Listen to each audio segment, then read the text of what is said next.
Welcome to Straight Outta Health IT. Getting into health tech is rough, but here's an unfiltered dialogue of healthcare leaders and influencers covering a wide variety of issues affecting healthcare and the health tech industry. And now your host, Christopher Cunny.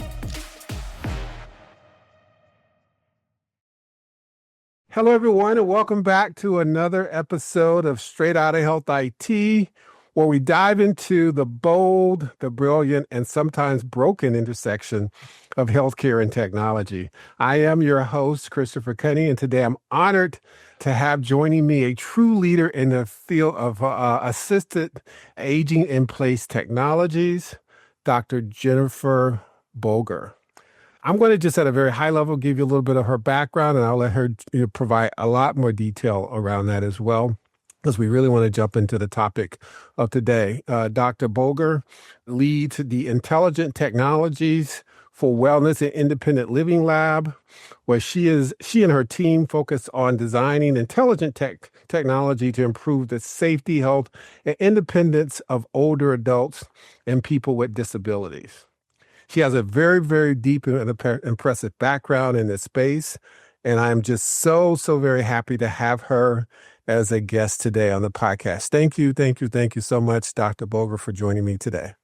Yes, well, thanks for having me, Chris. You're very welcome. You're very, very welcome. So before we jump into our conversation today, I always like to ask my guest to take a few minutes to share a little bit more about their background and their journey and their why. Why are they in the field that they're pursuing and passionate about today? So I want to turn it over to you. Okay, so the why for me was very obvious. I love building things. I like complex problem spaces. I like solving problems. I like working with people. So I was already gravitating towards being an engineer. Right. And as that was happening, my dad's mom developed dementia quite early on that. She was like, so sorry to hear that. 62, I think, when she went down. She was young. She was young. And so, but she also had bipolar. So the two things together don't mix terribly well. And she went into institutional care fairly early on. But then she was in there for 17 years. And this is starting in the 80s. So institutional care has come. So a good portion of her life, she was institutionalized. That's right. Yeah. And, visiting her with my grandfather, with my father, and just watching that journey. And so the progression of someone who physically was quite healthy. Right. And really degraded quite quickly.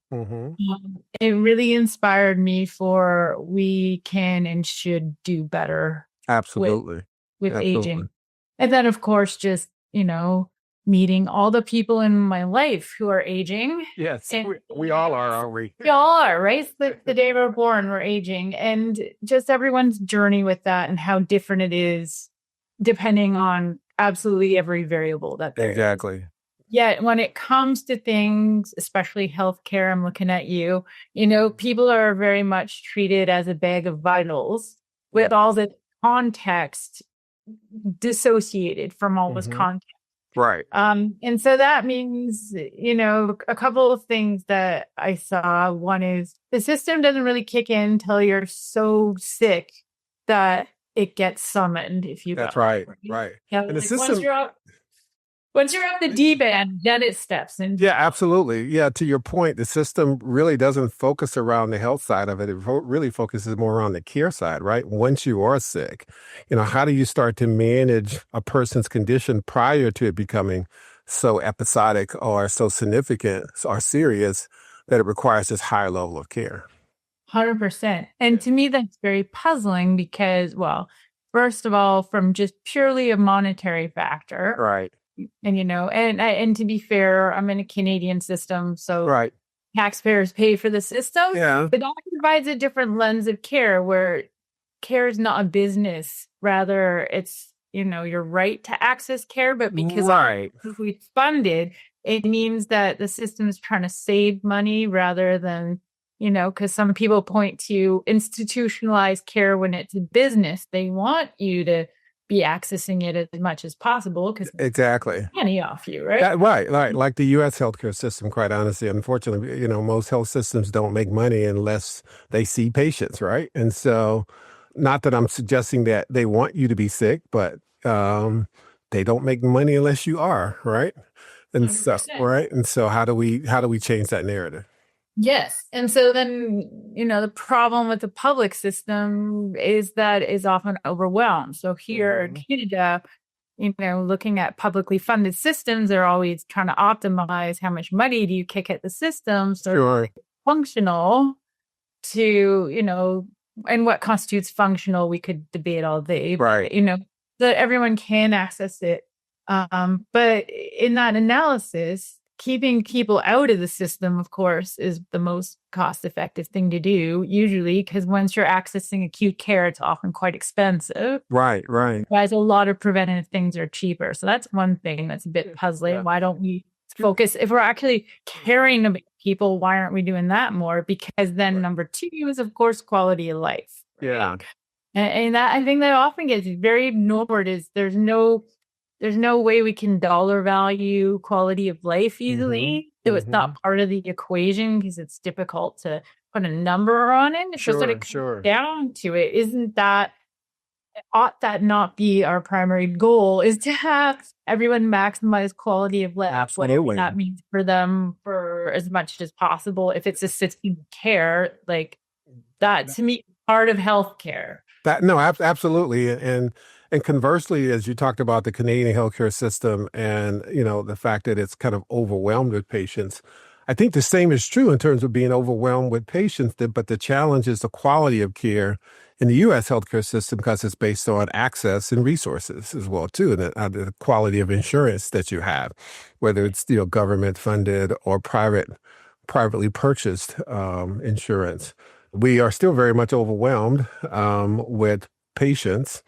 We still very much focus on the care side versus the health side primarily. And we still are dealing with a population of individuals who are moving into their senior years, as you know, as we age, that are going to continue to overwhelm the system because here in the United States, I can't speak for Canada, the majority of us have one or more comorbidity issues that continue to affect our quality of life as we age. So I think whether it's government funded or, private driven healthcare, we also have a lot of challenges that we've got to figure out how to address. And that leads us to kind of the work that you're doing as well, too, and this whole concept, that we talk around kind of assertive technologies or assistive technologies.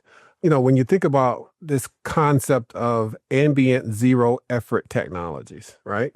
That's a very powerful phrase. Talk to us a little bit about what that means from your perspective and why it matters to kind of an aging population. Yeah, great question. So zero effort ambient technologies, the idea there is ambient being kind of ubiquitous around you and easily accessible.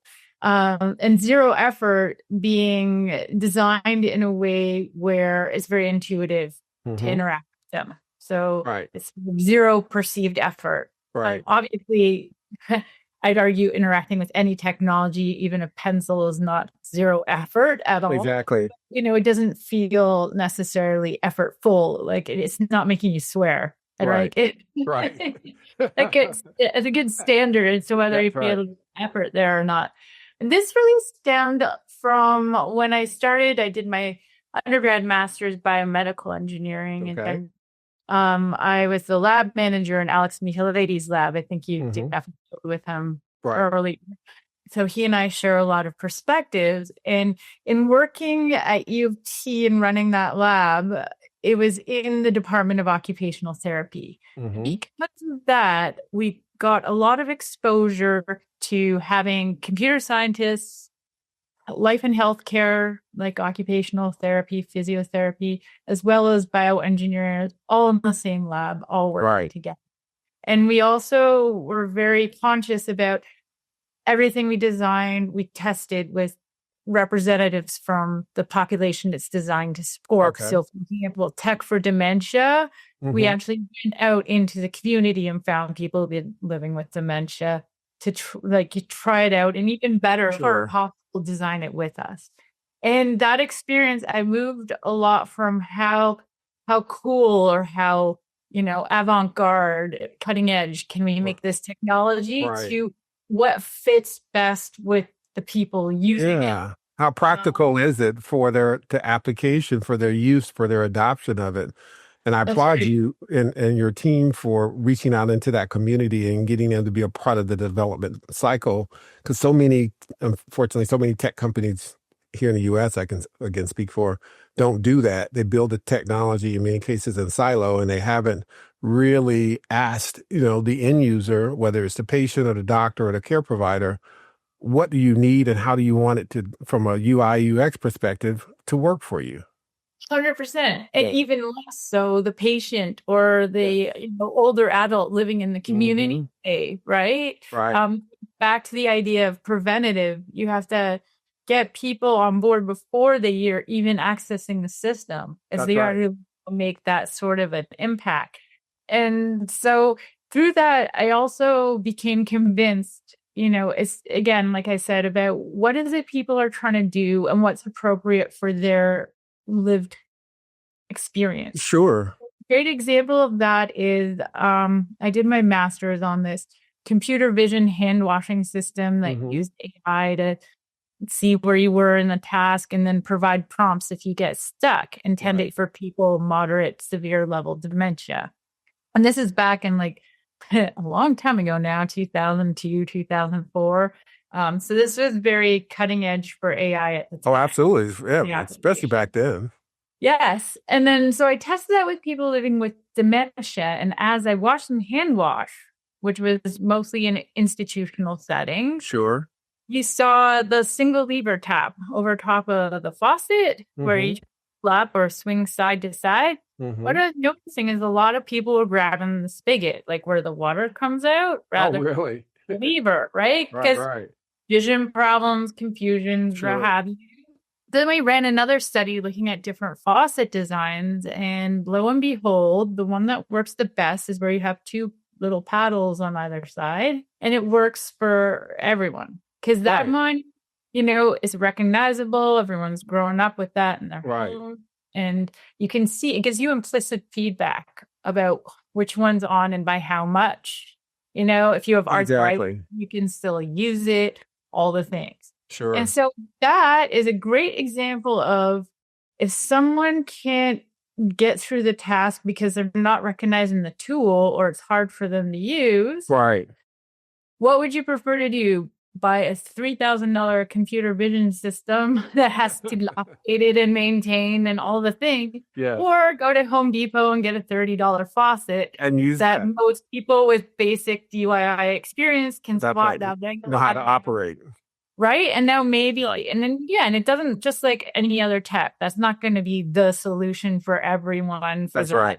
But, for some people, that'll do it. And that'll gain more independence for at least a time in hand washing and whatever else. So that's really interesting. I mean, to your point, you got to meet people where they're at, right? I was just right before I came in to do this recording with you. I mentioned to you I was at a testing facility having some tests done for myself as well, and there was a couple next to me, and they were easily in their 80s.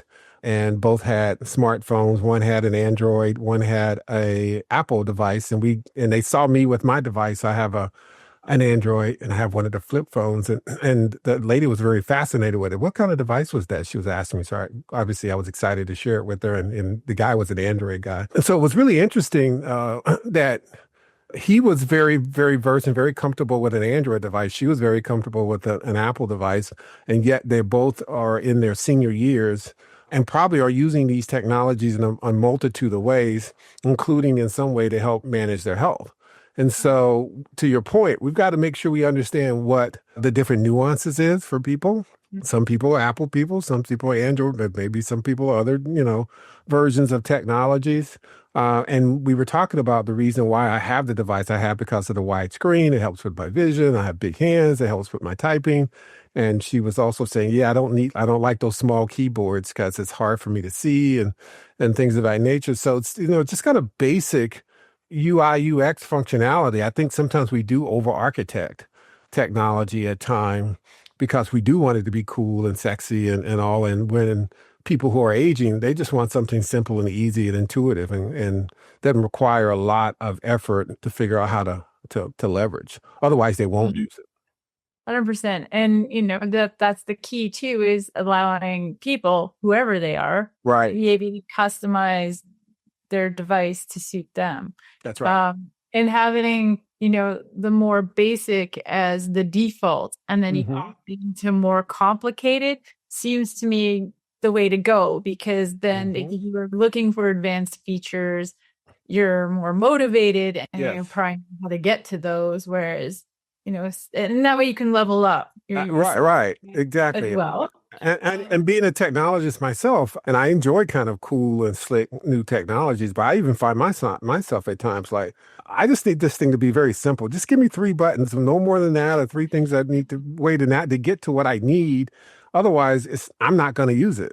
It's just too complicated for me, and I don't have the time or effort to try to figure out how to navigate the complexities of it. So that's right. So it's a great example of how being inclusive in design can actually often make the design better for many people, right? And older adults complain about that a lot too, and I hear them, is simple does not mean childish. Right. They're saying, like, simplify this design. It doesn't mean they're idiots. It means that, they don't, I mean, all of it, or ease them into it. Like you said, they're not incapable, but also much more picky, and rightfully so. It's a time in your life where, frankly, you got a lot going on. A lot of people think of older adults as just sitting on the porch rocking away, but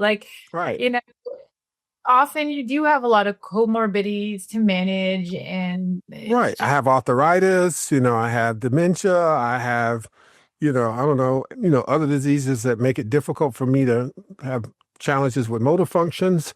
So it may not even be, something like, a cognitive disability. It may be just something that makes it difficult for me to use those types of devices in an effective way because my hands are, my dexterity is diminished in some way.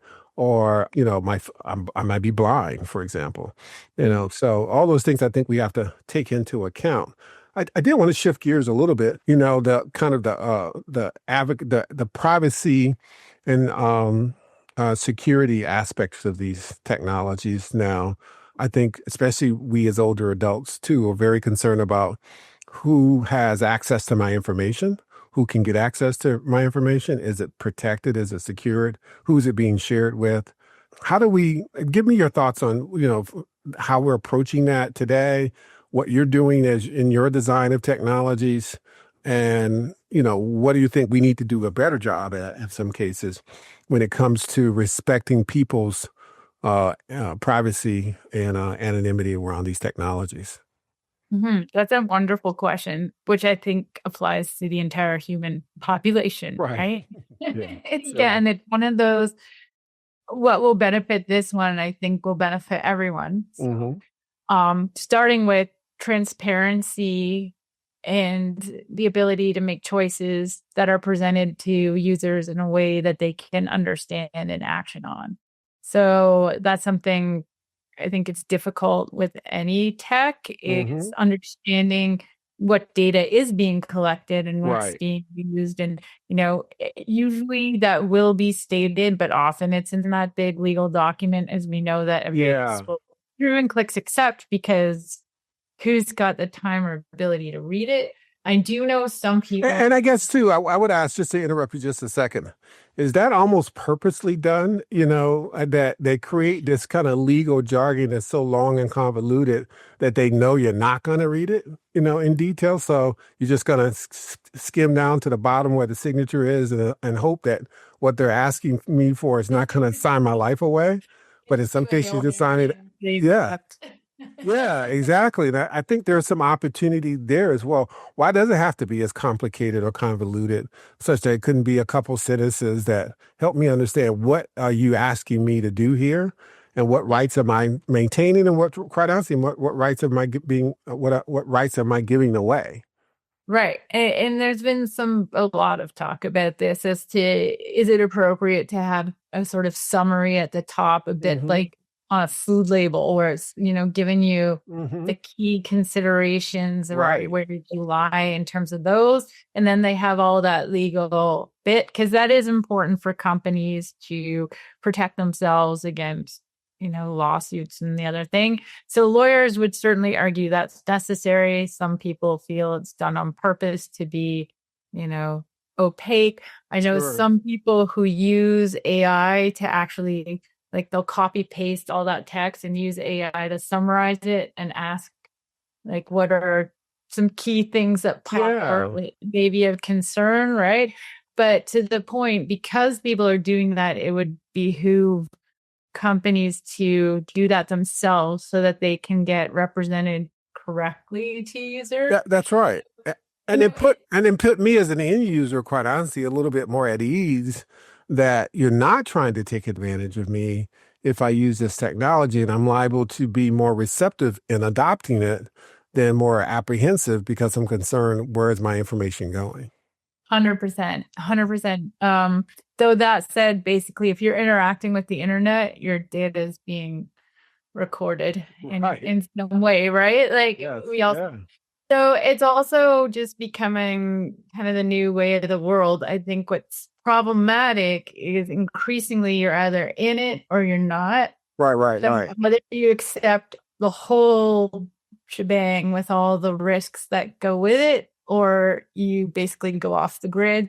And increasingly not interacting with this technology puts you at a disadvantage. So that's another area I think we need to do a lot better at and be very careful about is, people who are digitally marginalized population or people that either can't or choose not to interact with digital technology are increasingly at risk of being systematically not included or ignored by the system. So one is in terms of their own access to the system.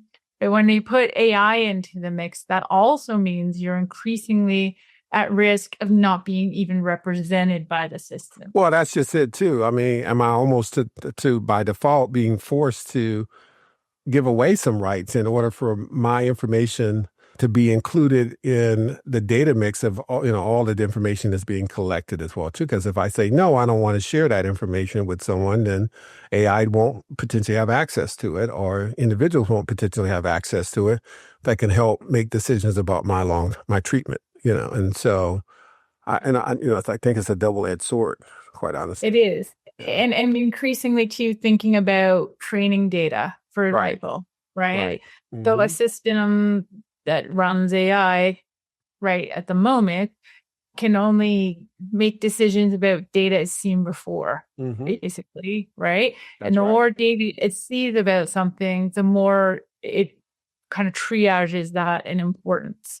So if you have a specific population using or accessing a system, the system's going to usually bias towards those users because it's seeing the most of them. So it's saying, okay, well, obviously because there's more of them, that means it's more important. So I will then support that better. And so now you see that spiral of marginalized or poorly represented or not often using, That's right, being excluded from the... That's right. And so entropyism here, right? Ageism, racism, sexism, all the things start then getting amplified if those groups are not choosing to engage in a piece of some where they can't, right? Because they already have more limited access, either as it is. Did we discuss, for example, or for the internet, say that's a thing. The whole digital divide, that whole so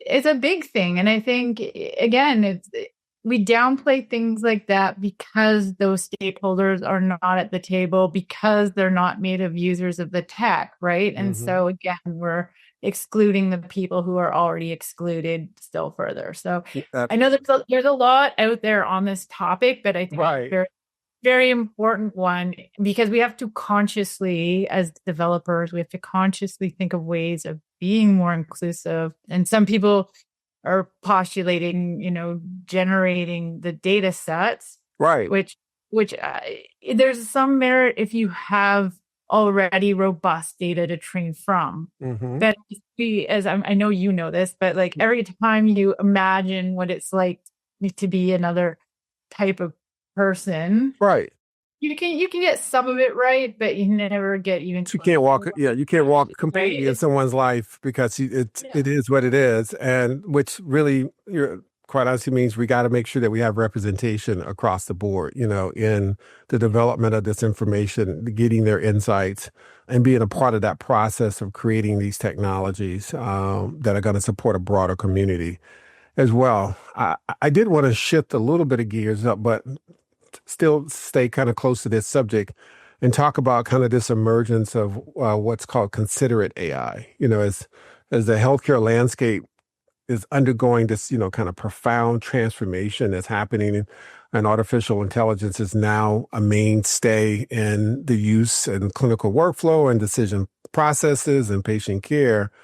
One of the more promising aspects of the use of this technology is emerging what experts are calling considerate AI. That's systems that are designed with kind of a deep understanding of healthcare and human decisions, with some manner of ethical complexities built into it. And we touched on it a little bit in our previous conversation. Tell me a little bit about that from your perspective, some of the things that your organization might be doing in this space, and for our listeners, what they can potentially expect the benefit of something like that to be. Oh, that's a good one. Yeah. We got a crystal ball, right? Good. Okay, so let me start by saying I love this concept. Right. I think it's one of those ones where in thought, it's amazing. In practice, it's extremely difficult to do. Will we never, I'm not saying we'll never do it, but I think we still have to be patient, because I think it's going to take time. So this is one of those ones where I feel like we need a lot more brave spaces to start designing, implementing systems like this. Right. If we can crack this nut, or when, I should probably say, it can be extremely helpful. The potential behind it are things like unbiasing triage, for example. Right. Bias recognition, right. That's right. Where the system is actually triaging based on objective need of access, and, all the different factors we ought to consider when triaging, that we are human. So often people don't even realize what sort of biases they're operating on. Yeah, they're unconscious. Right. So that's just one example of where this could help. That said, we know from early tries at implementation, mistakes will be made. And some of them are going to be pretty bad, actually, being honest, right? So that's where we need to give ourselves permission to make mistakes, because it's going to happen. But rather do the best we can to involve plenty of stakeholders from different lenses, and carefully looking at how we're doing, and then figuring out when things are going wrong, what's going wrong there. Right. What's the governance process behind that? How do we create the guardrails that ensure it doesn't do harm, right, in the use of these types of technology? Why is it not doing these wonderful things that we think it should be doing? And then how do we get it to do better, right? So that training is going to take a long time. Yeah, I can imagine. It's not just the compute power, but to the bigger point, the complexity when it comes to healthcare, as an example, especially if we expand it to like wellness in general, and lifestyle and things like that, the number of compounding complexity is just huge, right? Yeah. Coming into personal abilities, cultural differences, Right. socioeconomic, geography, on it, family. Exactly. Are you in a family or not? Do you talk to your family or not? Like, Right. Well, that's right. And the human condition is complex, right? It's not it's not perfect, right? Right? Values. What is the system value? What is the patient value? And often you'll have competing values and priorities. And so how do you navigate that?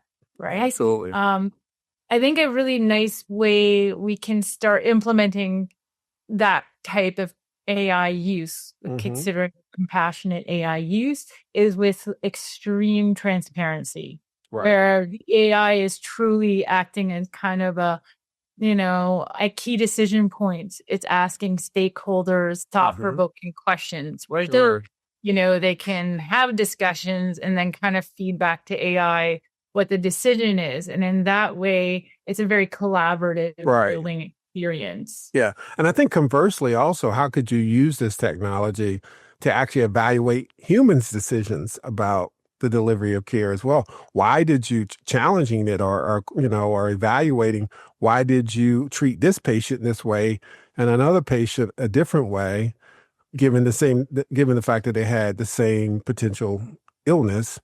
Is there some sort of inherent biases on your own part that the technology is pointing out and challenging as well? So I think there could be some potential interesting applications of 100%. This concept.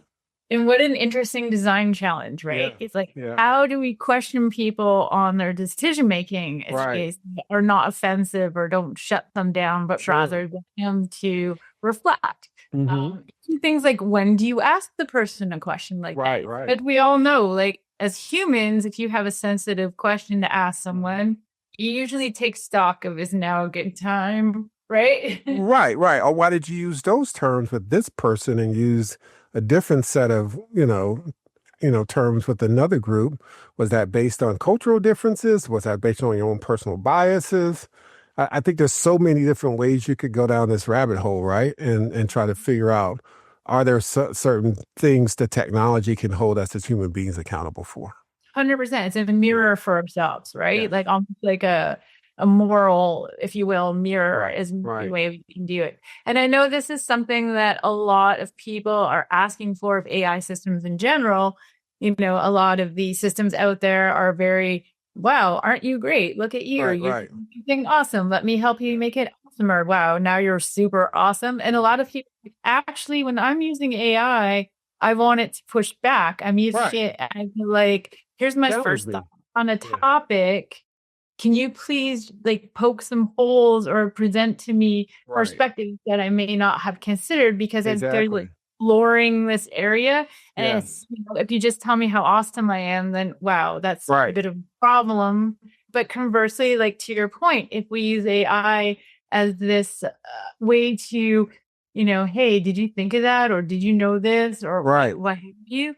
That is very powerful, because a lot of people will say thoughts to AI when they're, maybe quite immature or not developed, right? First going down a path, a lot of people might throw it at AI as a way to explore and develop their understanding of a certain concept. Yes. And be more comfortable with back and forth and criticisms and say, oh, no, most people aren't so afraid to tell a computer, oh, I don't know the answer. Right. To a vast where a mentor might not feel comfortable. That's right. That's idea, right? Yeah. And vice versa. I think the computer can be much more objective and not get its feelings hurt if it is much more critical about a person's decisions or methodology or approach to something, and won't. And I won't say won't, but may not take into account that I'm going to be hurting this person's feelings if I'm very transparent with them about the way they made a decision. No, that was a very biased approach, because this is how you should do this, given any type of person, based on their background or ethnicity or age or whatever it might be.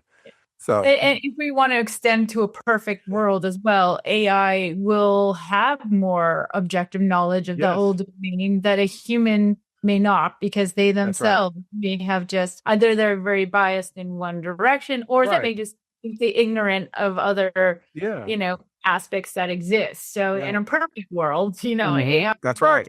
Well, know sort of a lot of different lenses, and so that's one definitely interesting application where this could help if we do that. Actually, interesting study that how you treat your AI agent says a lot about how you will treat people. Right.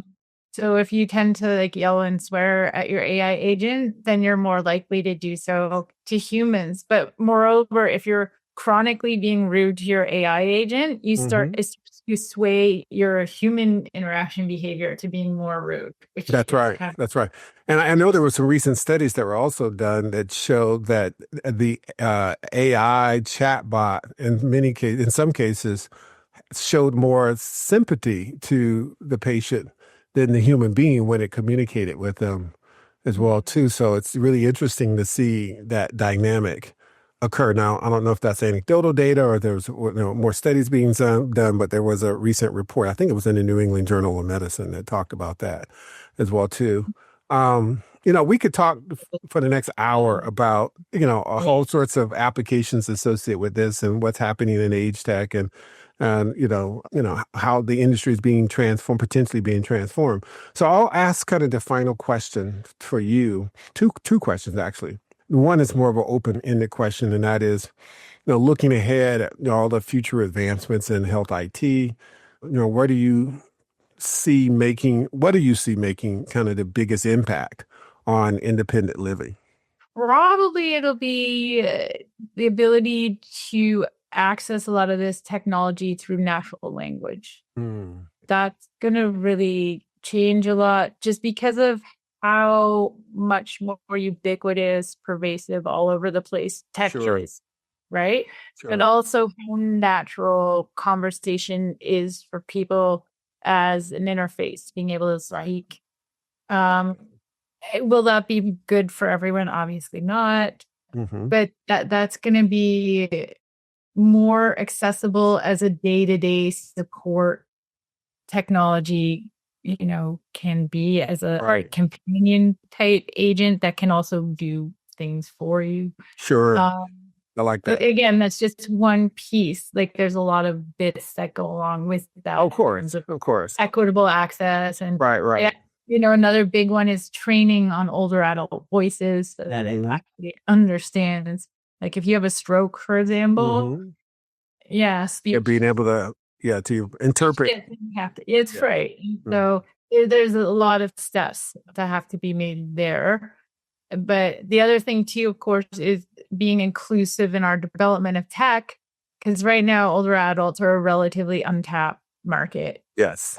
In terms of their spending power versus how much they've got, but they're also a lot more picky, right? So you're at a point in life where most people are looking to simplify and downsize a lot of their lives. They don't pick something up unless it has true value. That's right. Right. And it's not going to create cognitive workload on me at all. Yeah, it's got to actually, the net has to benefit them. They're pretty less likely to just like go through the app store, try an app, delete, they have to have friends that are like, this app's awesome. It helps you out, Zed. And that's like or they're seeing their daughter, things like WhatsApp and FaceTime are huge because that's how the grandkids, that's how they can. Right. And they're intuitive. It has some big value, big clear value. That's right. And they're simple to use as well too. So to your point, last question, and that is, whether you're a student or an engineer or a healthcare professional, what advice would you give someone looking to actually enter into this field of healthcare technology and assisted technology marketplace? Get to know the people you're working with. Who's it for? Right. Don't design it for who you imagine these people to be. Go out there and meet some of these people and get them involved at the concept stage. Find yourself a couple of champions who are key, and there's more out there than you think, and get them on board with your idea as like a ideation partner. So valuable because then they know what it is you're trying to do and they're with you every step of the way. So you don't have to explain to them what you're doing or whatnot. They get all that. You build a relationship so that there's candid exchange, no one playing on the best behavior. Oh, they're thinking in their head, this really stinks. But this core student, I'll be like, oh, it's okay. So yeah, that's a big one. Exactly. But also they encompass a lot of lived experience of others in the population who are their friends or their peers.